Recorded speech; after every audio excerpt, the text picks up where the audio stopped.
You up at night, man. Michelle Obama. Michelle Obama out here doing interviews, letting people know what keeps her up at night, the fears of America, what you need to be worried about. We got audio here of her hour long. No, it's not an hour long. We're finna show you, but she did an hour long interview with this dude named Jay Shitty Podcast. He does health and what? That's his name, Jay Shitty. It's Shetty. Shitty. We're going with Shitty. Shout out Jay Shitty. He has basically it's a health and wellness podcast. He has a lot of political people on there, but we're gonna play the audio of what she said, and then we're gonna give you our 2 cents and let you know some more. What is the thing that keeps you up at night now, or what is your biggest fear now after having overcome so many? There's such a thing as knowing too much. And when you've been married to the president of the United States who knows everything about everything in the world, sometimes you just want to turn it off. You know too much. Right. It's like, I don't want to know what was in that folder that you just got that made you quiet. You know, I don't want to know why the security just pulled you over. I mean, it could be any range of things that comes across the desk of the leader of the free world, right? So I know a lot about what's going on, and what keeps me up are the things that I know. The war in the region, in too many regions. What is AI going to do for us? The environment, you know, are we moving at all fast enough? What are we doing about education? Are people going to vote? And why aren't people voting? Are we too stuck to our phones? I mean, those are the things that keep me up, because you don't have control over them. So if you didn't know, Michelle Obama married to Barack Obama, former president. They've been married for 31 years. Throughout this hour-long interview, she talks about many things. She talks about friendship, how she compares friendship to climbing Mount Everest, and how, you know, you meet a lot of people in life and you realize that everybody isn't equipped to climb the mountain to success like you are. I mean, sometimes people leave for a lot of reasons. She also talks about how sometimes, you know, if you're in school and you're getting student loans, you have to pay for school. Sometimes you got to tell your parents, no, I can't send you money. I gotta do this so I can be successful in life. And she's telling a lot of things that she and Barack learned in life. She's also talking about their relationship, how, you know, they had arguments, but I mean, throughout the 31 years, they learned how to manage them. And you learn how, you know, things you shouldn't say, things you shouldn't say. She had this quote here: when you've been married to the president of the United States who knows everything, sometimes you want to turn it off. She's saying she wants to turn off like his mouth, or turn off that he's kind of informed about everything. No, turn off your wanting, basically like what's it called, the curious cat.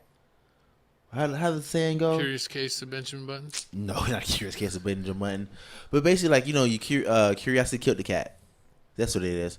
And like, she's basically stopping. She doesn't want to be curious. Like, she doesn't want, like, anything that they passed like before. She just want to see it. But now that you hear it, you know about the war in other places, and false. You know about the fear that people have, and most people just have fear of other people because they just don't understand, or like just don't understand the way they live, or don't care about the way that they live. They feel like it doesn't align with them. Some people want their way to live to prosper and exactly. extinguish other ways to live. So I mean, and it's just wrong. Like my co-host said, like he showed me the video of one dude saying, "What about how you feel about the gods?" And she's like, "What gods?" Like this one, like no, like Zeus and them. And like, and he started naming like all the old school guys. And she was like, "Oh yeah, we don't listen. I don't believe in that." He's like, "Well, I don't. Same thing you believe in mine." I was like, "I believe in mine, and you don't believe in yours." So I mean, it's just crazy. It was actually a pretty decent interview with her talking about a bunch of stuff.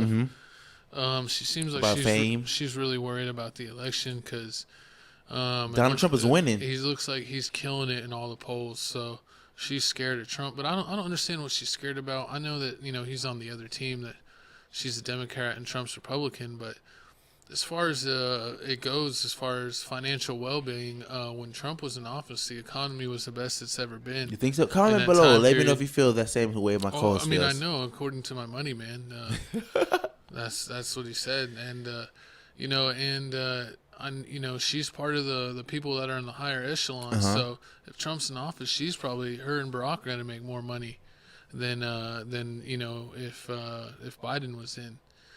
Some people think, you know, it's really, you know, two turd picks, you know, but I would at least want my president to be competent. So I can't choose Biden. He True. looks more weakened in Bernie's than he does real president. You know they say So about I can't vote for that with confidence. and then she talks about like Joe But Biden's health. I did vote for Barack. See, there you And go. I did have the Barack Hope T-shirt. Oh Lord, not the T-shirt, but she I think I did. still have it. She did talk about Joe Biden and his health, and like he may not be here much longer. And only person we really have is Donald Trump, and how he may win the election. I just seen how he just won the GOP somewhere, and somebody just bowed down to Donald Trump. But I mean, it's crazy how he can go through all this illegal stuff and still come out on top and almost be our president. It didn't help that allegedly with the Epstein list, a lot of people on the other side were on the list.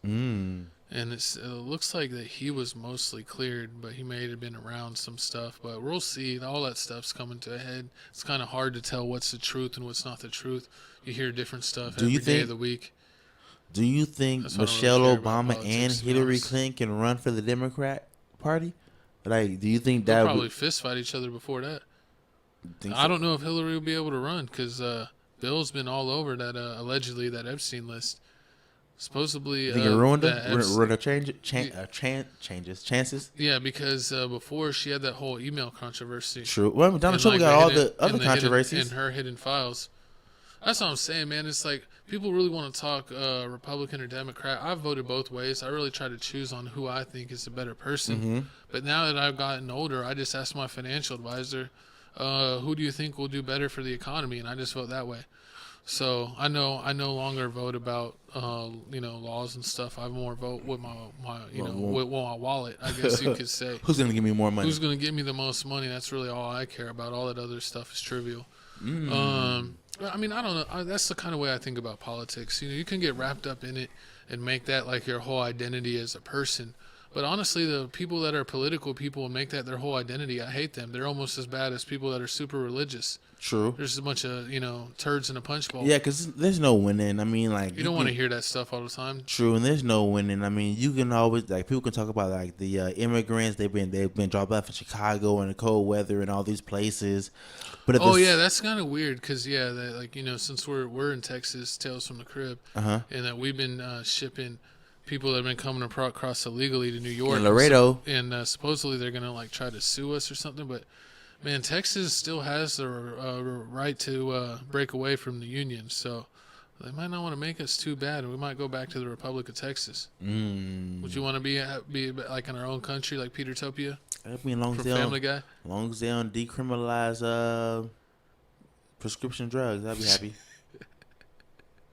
I don't know. Politics is a waste. Spend your time more on happy things. Spend it with your family and your friends. Politics are really more for people that have nothing going on in their life, to be honest. Because it's not true. I mean, it's all a puppet. I mean, everybody knows the president isn't really the person. I mean, he can make If you're heavy into politics, you're basically telling the person that you don't have a life.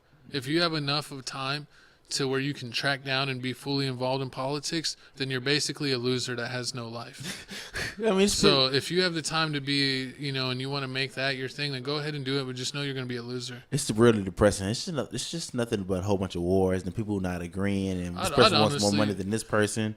Why would I invest in that when I could watch, Star Wars or something, or Luka Doncic, dunk on the league? True. I'd rather watch stuff that's entertaining rather than stuff that makes me be like, oh, the whole world's falling apart. Oh, we're all going to die. I'd rather not. Global warming and all that good stuff. Yeah. Cow farts. But, I mean, it poisons the air. Tip the cow and smell the farts? It poisons the environment. What are you talking about? It messes up the ozone layer. So you got to eat as many cows as you can? So I stopped going to McDonald's. That's fake. That's kangaroo meat. But speaking of kangaroo... that is...